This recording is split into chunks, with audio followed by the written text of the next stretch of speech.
Aziz Allah, Allah, Allah, Allah, Allah, Allah, Karim Allah, Allah, Allah, Allah, Allah, Allah, Allah, Subhanallah,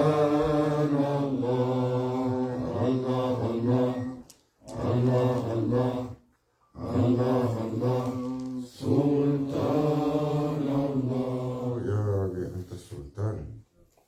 نحن عبيد. أعوذ من الشيطان الرجيم. بسم الله الرحمن الرحيم. الحمد لله والشكر لله ولا إله إلا الله والله أكبر ولا حول ولا قوة إلا بالله العلي العظيم. بسم الله الرحمن الرحيم. أطيعوا الله أطيعوا الرسول وأولي الأمر منكم. دستور مدد يا سيدي مدد يا رجال مدد يا سلطان الأولياء.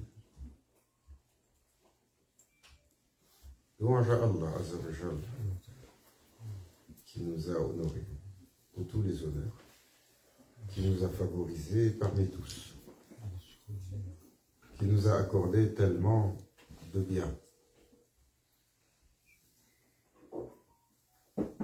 Salatu wa salamu alaykum, ya Sayyidi ya Rasulallah. Mille salutations pour toi, ô notre prophète bien-aimé. La lumière de la création, la perle des créatures, la magnificence personnifiée.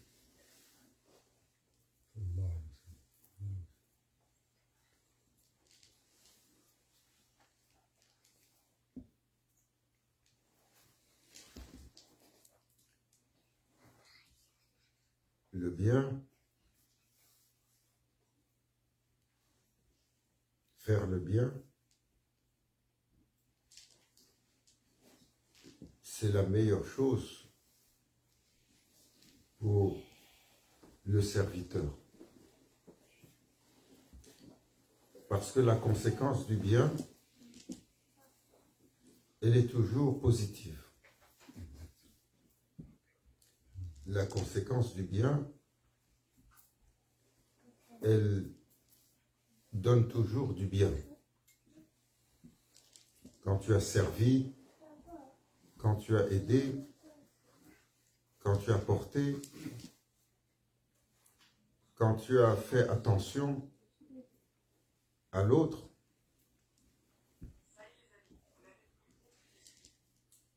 si l'autre le reconnaît, il te rend ton bien. S'il ne le reconnaît pas, Allah de toute façon te rend ton bien. Et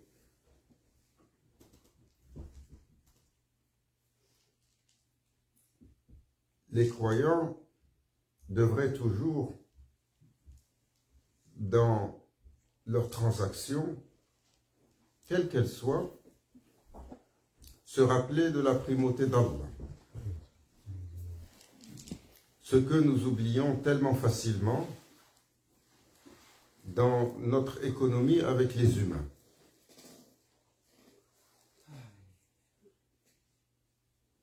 Ce que nous oublions tellement facilement.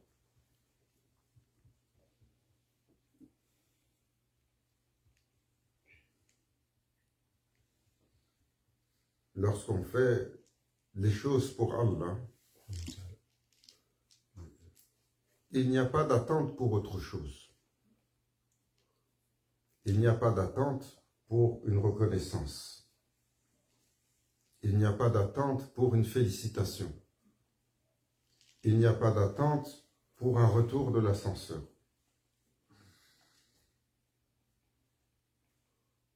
Et celui qui fait pour Allah, Allah au shahid, Allah est son témoin, car Allah est le témoin de toutes choses. Et Allah Azza wa Jal n'a jamais laissé une œuvre de bien sur lequel il ne rajoute pas pour ce monde et pour l'autre. Il est Allah. Jalla Jalaluhu. Il est le généreux.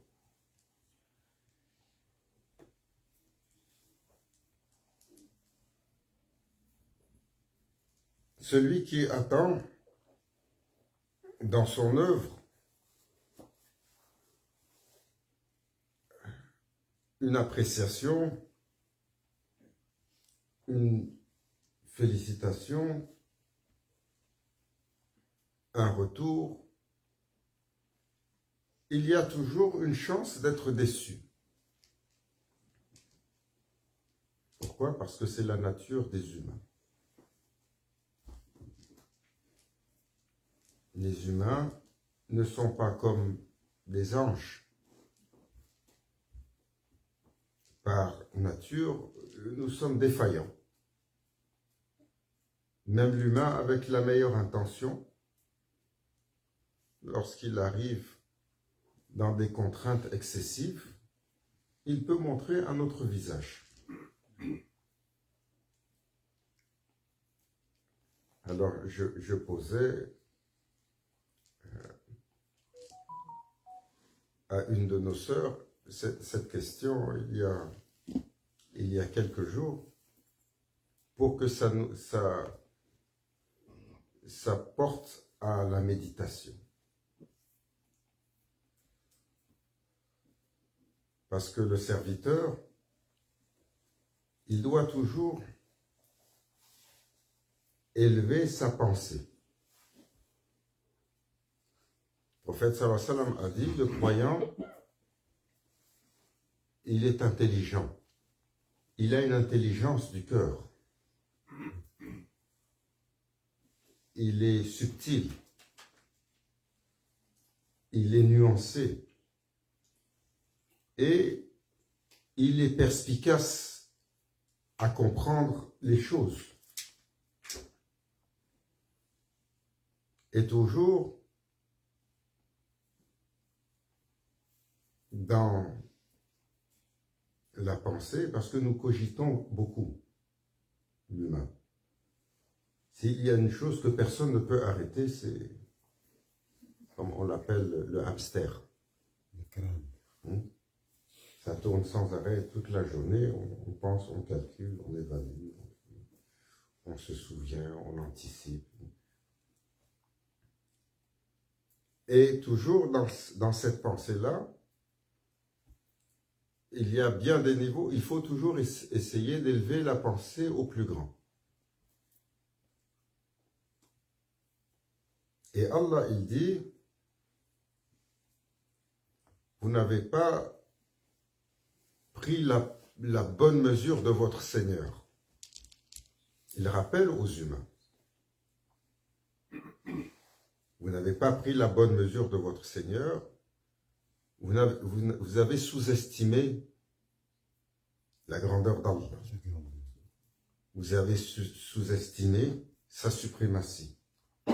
Vous avez sous-estimé tout ce qui fait d'Allah, Azza wa Jal, le Seigneur de la création. Et donc vous avez sous-estimé votre place dans le scénario.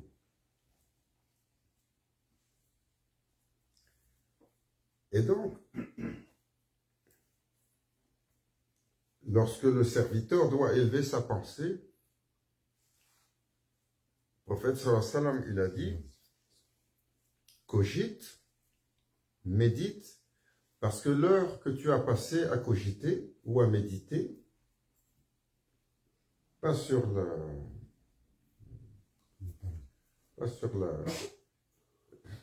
dans quel business je vais investir. Voilà, ça c'est quelque chose de la vie. Non, la méditation, tafakkur. Celle qui est à propos d'Allah, celle qui est à propos de ta quête. Il a dit, si tu médites 1 heure, c'est plus valeureux que 70 années d'adoration. Parce qu'il rappelle que l'adoration,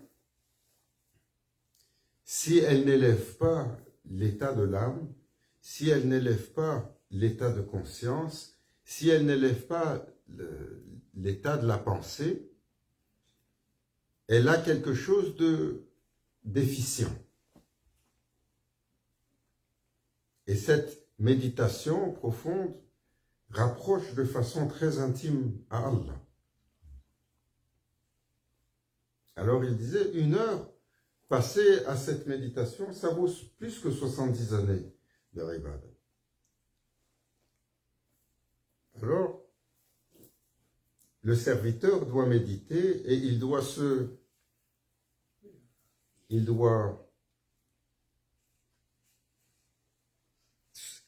regarder et méditer sur son chemin vers Allah. Parce que c'est bien de méditer sur la grandeur de ton Seigneur. Mais la grandeur de ton Seigneur, elle doit avoir sa complémentarité. Ton Seigneur, cela veut dire que tu es le abd, tu es le serviteur. Donc quand tu médites sur la grandeur d'Allah, il faut que tu regardes comment tu te places dans ce scénario de grandeur. Tu dois faire une auto-évaluation de toi en tant que abd, ton ubudiyya, comment il est pour ce Seigneur. Si tu penses qu'il est si grand, comment est ton adoration, comment est ton service, comment est ta servitude. Alors pour élever la pensée à ce moment-là,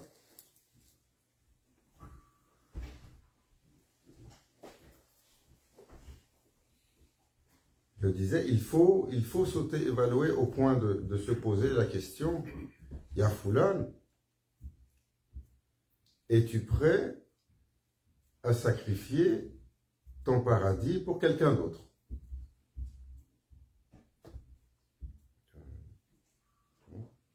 Normalement, non. Ça, c'est difficile comme question. Si on t'amène sur l'examen final, et qu'on te dit, toi, tu as été admis pour entrer au paradis, mais tu vois que l'autre, il n'est pas admis. Est-ce que tu es prêt à dire, je préfère qu'il soit admis, moi j'accepte? Ça, chez le musulman, ça met tous les indicateurs au rouge. Hein? On peut faire beaucoup de sacrifices pour ce monde, mais quand il s'agit de choisir la destination pour l'éternité, là c'est complexe. Hein? Alors, elle m'a répondu, de toute façon, ce jour-là, personne il va penser à quelqu'un d'autre. C'est ce qu'Allah Azza wa Jal, il dit. Ce jour est si intense que toutes les âmes vont courir désespérées. La mère ne se souvient même pas elle ne regarde même pas son enfant. Tellement la majesté, la grandeur d'Allah va se dévoiler. Et le comparatif, pour que l'humain comprenne ce rapport de majesté suprême et de grandeur suprême, comment son intensité est grande pour une créature faible et fébrile.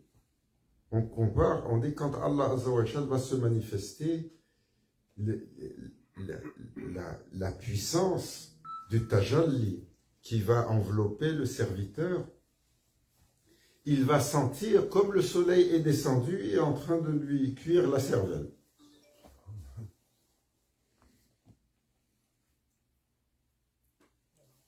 Alors, là, on se rend compte effectivement que dans notre générosité,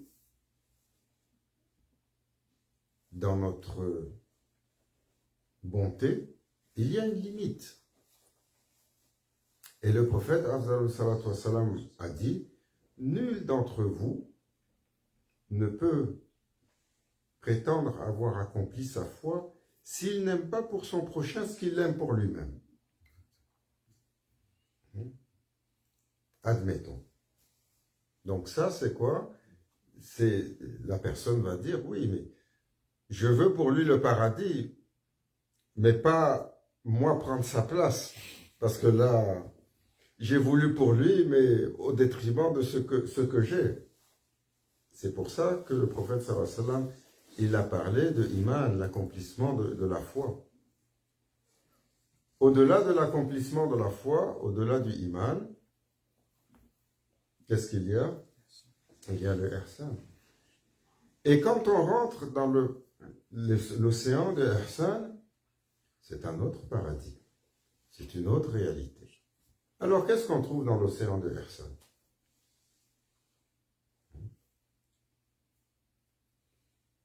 Qu'est-ce qu'on trouve dans l'océan de ihsan?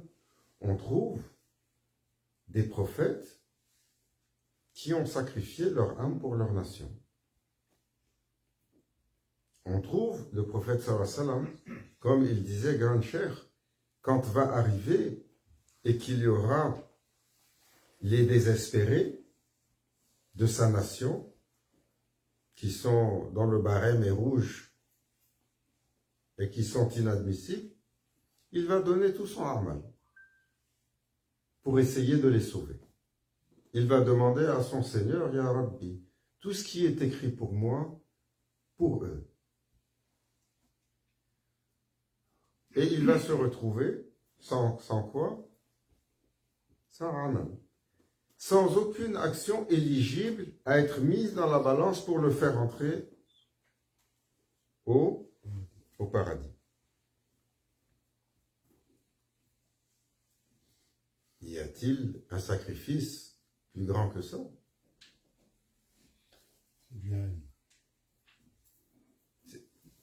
Ce sont les sacrifices ultimes que les choisis d'Allah ont déployés avec leur cœur et ont montré ce que c'est que la grandeur d'âme.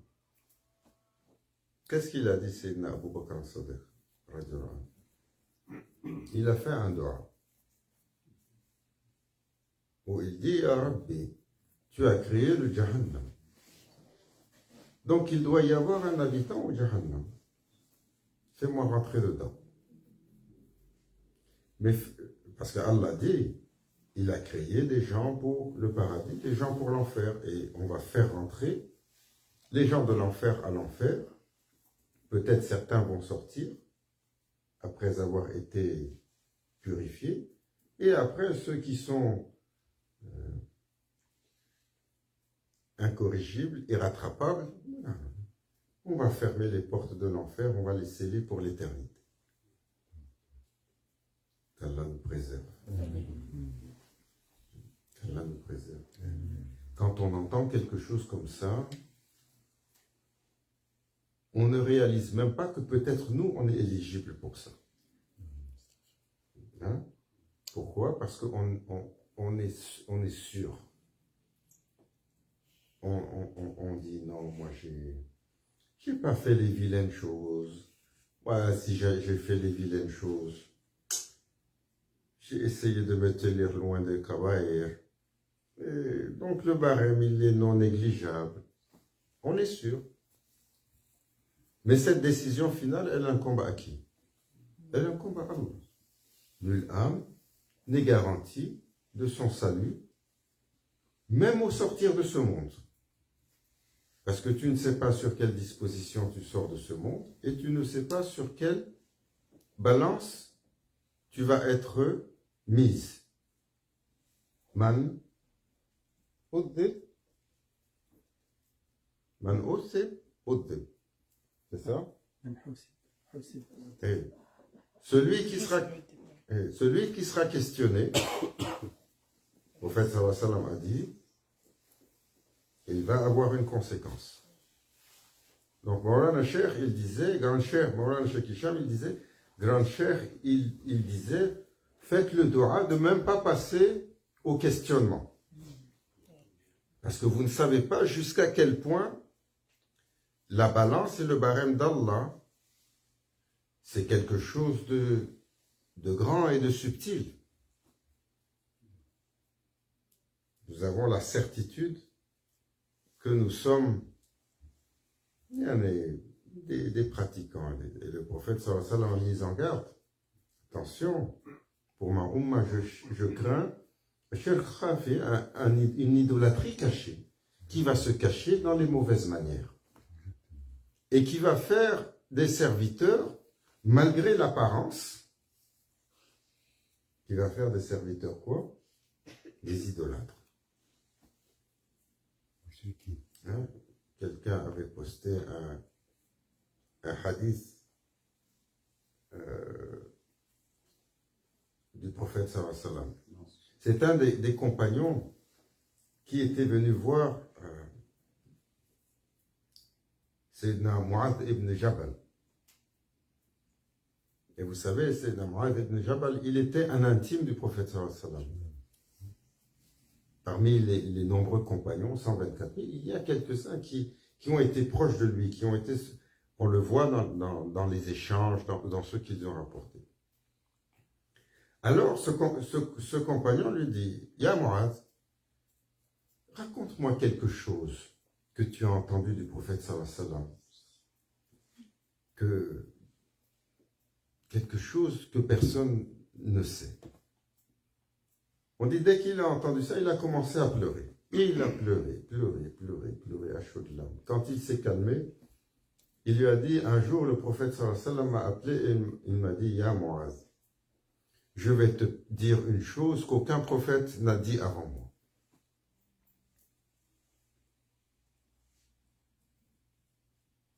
Il dit, Allah Azza wa Jal, il a créé les cieux et il a créé les anges à leur porte. Et à chaque ciel, son ange. Et lorsque les serviteurs vont commencer à faire leur adoration, et que les anges qui témoignent des adorations vont vouloir monter les œuvres, lui, il a fait beaucoup de prières, lui, il a fait ça. Le prophète sallallahu alayhi wa sallam, il décrit. L'ange, il va monter pour aller inscrire cela dans une place dans ce ciel-là. Et quand il arrive, il trouve un gardien qui est là. Pour qui tu montes? Je monte pour tel serviteur. Pour quelle œuvre? Je viens pour inscrire cette œuvre. Et cet ange qui scrute dit, cette œuvre n'est pas acceptée. Car en dépit de ce que tu as vu, ce qu'il y a dans sa poitrine est différent. Et il le renvoie. Après vient un autre ange pour une autre œuvre. Ah, celui-là, il a fait beaucoup de zakat, il a fait beaucoup de sadaqa, il a fait beaucoup de prières nafila. Il monte à un autre ciel plus élevé. Et quand il arrive à sa porte, un autre ange l'arrête et lui dit, pour qui tu montes? Pour ce serviteur, quelle œuvre tu amènes? Ça, par le regard d'Allah que nous voyons que dans son cœur, cela ne correspond pas à ce qui a été affiché, c'est rejeté. Et ça continue, jusqu'à arriver au dernier ciel qui est gardé par un ange, lui aussi il le rejette. Et après, les anges capables de monter encore plus haut vont venir et c'est Allah qui va dire c'est pas accepté. Et il s'est mis à pleurer. Donc,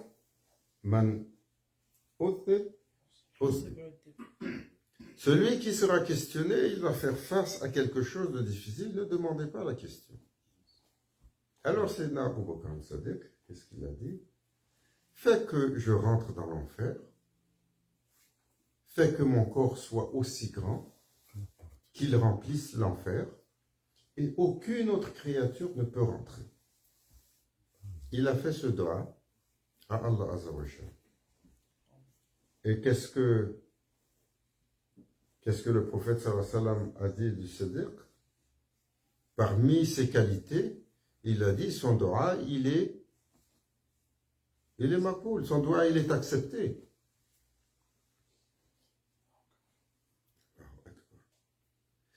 Fais-moi rentrer en enfer et fais que je sois déployé si grand dans l'enfer qu'aucune autre créature ne peut rentrer. Est-ce qu'il y a un sacrifice plus grand que ça? Quand tu connais la description de l'enfer, et tu sais qu'une fois que tu es rentré, peut-être c'est pour l'éternité. Sacrifice ultime pour sauver qui? Toutes les créatures. Et qui sont toutes ces créatures? Tous les humains que tu connais et ceux que tu ne connais pas. Toutes les histoires que tu connais, des âmes sombres, et celles que tu ne connais pas. Hein? Imagine, quand Allah Azza wa Jal, il décrit la créature, il a dit, le croyant, son intention est meilleure que son action. Parce qu'il a de bonnes intentions, il veut toujours plus, mais son déploiement dans Dunya ne lui permet pas de faire plus. Mais il a dit, le mécréant, le corrompu, l'âme sombre, son intention est pire que son action. Alors imaginez ce que vous avez entendu dans l'histoire, comme les âmes sombres, qui sur leurs mains ont le tourment et la mort, et la peine et la souffrance, et les larmes et le sang de tellement d'innocents. Les pharaons de ce monde, et les vampires de ce monde, et les tyrans de ce monde, et les Bukhtanassar de ce monde, tous ces gens terribles, les Nemrod de ce monde, et il y en a tellement eu. Imaginez, sallam, il dit, chez Allah, leurs intentions étaient encore pires que ce qu'ils ont fait. Sayyidina Abu Bakr as-Siddiq, il n'a pas posé la question. Et qui ils sont, qu'est-ce qu'ils ont? Non, il a dit, Ya Rabbi, fais-moi rentrer. Fais-moi prendre toute la place qu'aucune autre créature, l'ins ou le djinn, va rentrer. Qu'ils soient des humains ou des djinns, parce que le Jahannam, il n'est pas pour les anges. Il est pour les deux types de créatures qui ont la volonté. Quel sacrifice! Hein? Nous, quand on passe et on regarde les gens, des fois, quand quelqu'un il vient, il te demande un peu de change. Ça arrive, non? Tous les jours. On est à Montréal, aujourd'hui, au XXIe siècle, il y a beaucoup de mendiants dans la rue. Hein? Oui, tous les jours. Quand il vient, tu le regardes, il n'a pas l'air très intéressant celui-là, hein, tu le mesures. Je donne pas, je donne pas. Et là, la main, elle commence à trembler un peu. Pourquoi? $1. Ta main a tremblé comme ça pour $1. Tu n'as pas pris l'exemple sur les hommes d'Allah. Comment ils ont donné, comment ils ont été généreux. Regardez la générosité du prophète sallallahu alayhi wa sallam. Et ça, c'était des gens, il donnait, comme il a dit, celui à qui il a donné le troupeau, il a dit, allez voir ce messager, allez prendre l'islam. Il a la générosité de quelqu'un qui n'a pas peur de demain, qui n'a pas peur de mourir. Il donnait, on n'a jamais vu d'histoire d'homme, un homme qui donne ce qu'on lui demande. Et nous, pour la petite monnaie, la main, elle tremble. C'est pour ça que la méditation est importante. Et c'est un rappel. Cela ne veut pas dire qu'il faut se lever aujourd'hui et commencer à demander, Ya Rabbi, fais-moi rentrer en enfer pour sauver celui-là. Non, ce n'est pas le but de la question. Le but de la question, cet exercice, nous permet de mesurer quelle est notre générosité. quel est notre degré de sacrifice? Quel est notre degré de taslim? Qu'est-ce que vous voyez chez les awliya? Le taslim. Vous connaissez l'histoire de ce cher Naqshbandi qui avait un mourid. Son mourid, mashallah, assidu sur la discipline et son cœur pur.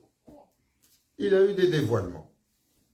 Et parmi ces dévoilements, il a vu les tables Lawh Mahfouz, les tables sacrées.